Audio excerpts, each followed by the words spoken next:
we cannot bring back 346 lives that we lost. We really need to learn lessons from that. Because God knows, next year, if we don't fix the problem, that's going to happen here. The issue of the parts is very important, the authenticity of the part, because the parts which are authentic, they have been going through a lot of tests and retesting and quality control check. And the issue is that when you have a bogus part, if you have a fictitious part being used, you don't know what's going to happen to that part, if it's up to the tolerance, up to the measurement or not. And the issue is that unlike your car, if you put a bad part in that and something breaks down, you can pull the car to the side of the road and call AAA. There is not such a thing in the case of aviation. In the case of aviation, there are some parts that are very critical, and they could have a very deterministic and decisive impact on the safety and reliability and integrity of your system.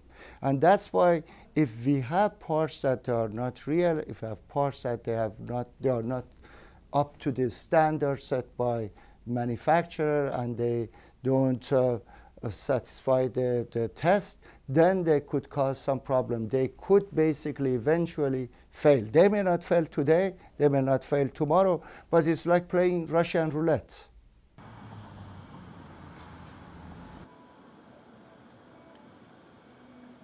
I think it looks good for FAA, because that means that they're really doing their job, and I wish they did the same level of scrutiny in some other cases that we are now causing the grounding of 400 737 MAX. I think FAA should be saluted for this. I don't know, was it the fault of Boeing? Was it the fault of their system that they put in place, or maybe they have changes in statistical quality control that they use?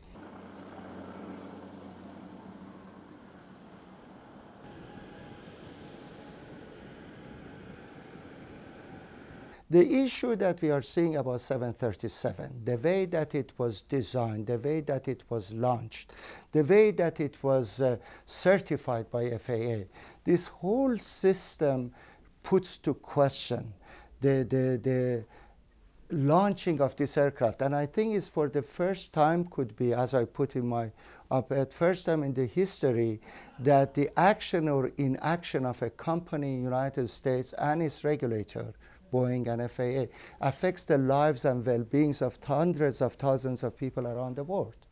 So this is a very important issue.